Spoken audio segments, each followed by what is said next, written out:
On many occasions, you'll have heard me say that the average person has somewhere in the region of 50,000 thoughts each day.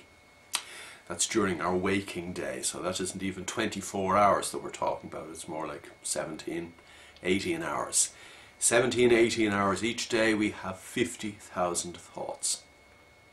That's an awful lot of noise in our head, and very often an awful lot of random noise. A lot of those thoughts simply flit in and out of our heads without us even noticing them. A lot of those thoughts are pretty useless, distractive kind of thoughts, like, did I forget to unplug the hair straightener before I came out this morning? Will the house be burnt down by the time I get home this evening?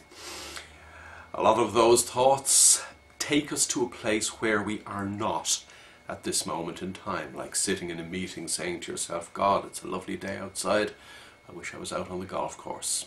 Totally distractive, useless thoughts that take us away from doing the very best that we can do at each point in time during the course of the day.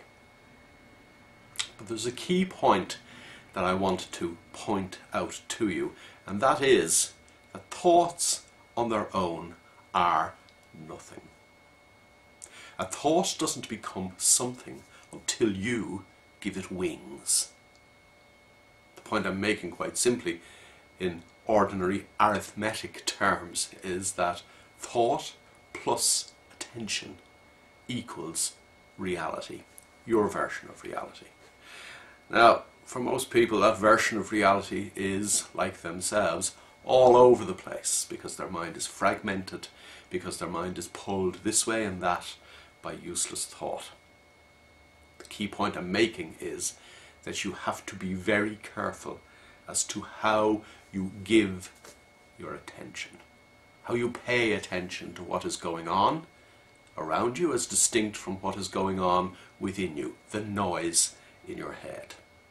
Until you become adept at paying attention to the reality as perceived through your five senses, as distinct from your version of reality that is preconceived by the stored knowledge in your head which produces these random thoughts, then you are never going to get connected, you're never going to get in touch with reality, you're never going to be best equipped to deal with the problems that life throws at you, and you're never going to be alert to the opportunities that life offers you.